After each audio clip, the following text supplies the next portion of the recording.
Now we're staying with the situation in Niger Republic, where Ecowas Authority of Heads of State and Government is not taking lightly the defiant stance by the Junta in Niger on returning the country to democratic rule. Now the body has called for another meeting on Thursday. The second extraordinary meeting will consider the report of the various envoys sent to mediate on the issue and adopt the next line of action. Moyo Thomas reports. The military junta in Niger has called the bluff of the Ecowas Authority of Heads of State and Government, which are threatened to take action if power was not returned to the elected president within 1 week. The ultimatum has relapsed, with the junta still holding onto power. Ecowas Authority of Heads of State and Government in his earlier meeting had threatened it would do anything to ensure democracy is returned to Niger, including the use of force. This has raised concerns and even debate in many quarters, with analysts questioning the powers of Ecowas Authority to do so and the impact it may have on Nigeria, which shares the largest land border with Niger, especially the 7 northern states. Some civil society organizations have also taken Ecowas Authority to the Ecowas court, seeking restraints from going to war with Niger. This is because the Ecowas protocol recognizes the sovereignty of every member state. This sovereignty is what the coup plotters are insisting on in daring the authority. The coup plotters have even gone ahead to warn France, the United States and other Western countries against meddling in their affairs. The Niger junta are further emboldened by the support they have received from Burkina Faso and Mali. It is an indication that these Francophone countries are indeed ready to break free from France, their original colonial powers.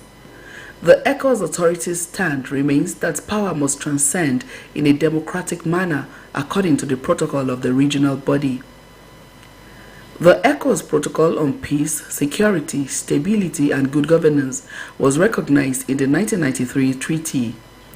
The 2001 Supplementary Protocol on Democracy and Good Governance in its Article 1C has zero tolerance for power obtained or maintained by unconstitutional means.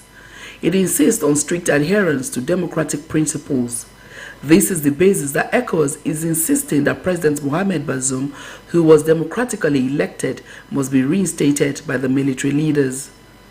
The world now looks to Ecowas to champion the mission of returning democracy to at least Niger, as the body meets on Thursday.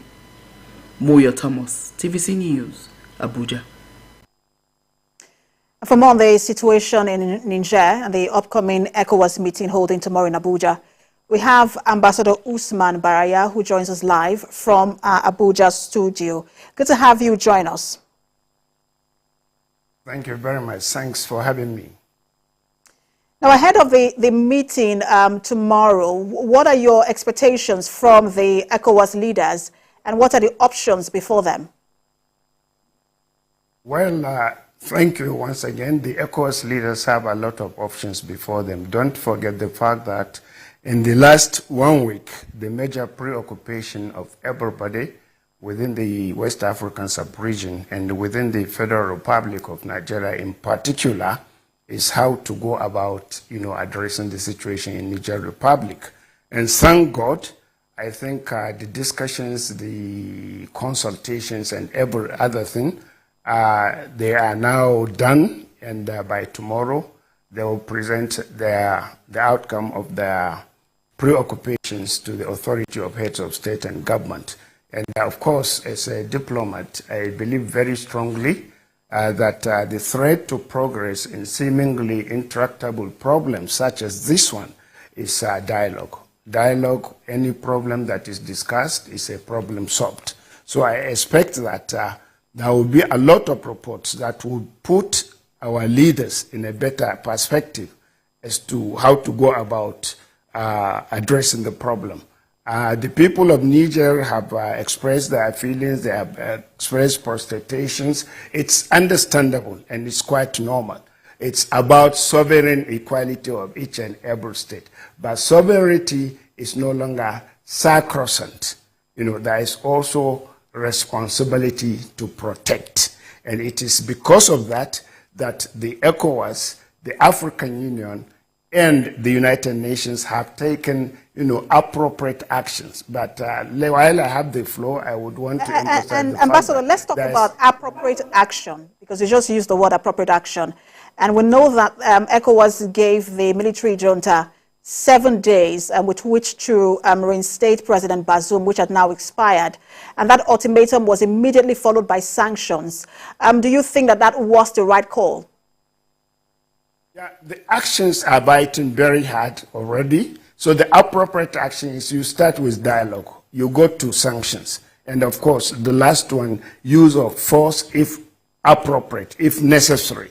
As far as I'm personally concerned, at this stage of what is being done, the use of force doesn't come into play. So the appropriate action is continuous constructive engagement. The leadership, several envoys have gone to Niger and come back. They have met with the envoys that were sent by both ECOWAS and Federal Republic of Nigeria. Thank God the delegation of General Abdul Salam and the Sultan of Sokoto went and came. And as we speak today, even Khalifa, the 14th Emir of Kano, former CBN governor, Emir of Kano, has gone and he met with the highest level of the leadership. So this is what is called constructive engagement. And once we continue with these discussions, I'm absolutely certain that there will be light at the end of the tunnel. And we see that several groups are trying to mediate. The recent update is that the U.S. is also trying to step into the issue to see how they can resolve the crisis. What impact will that have?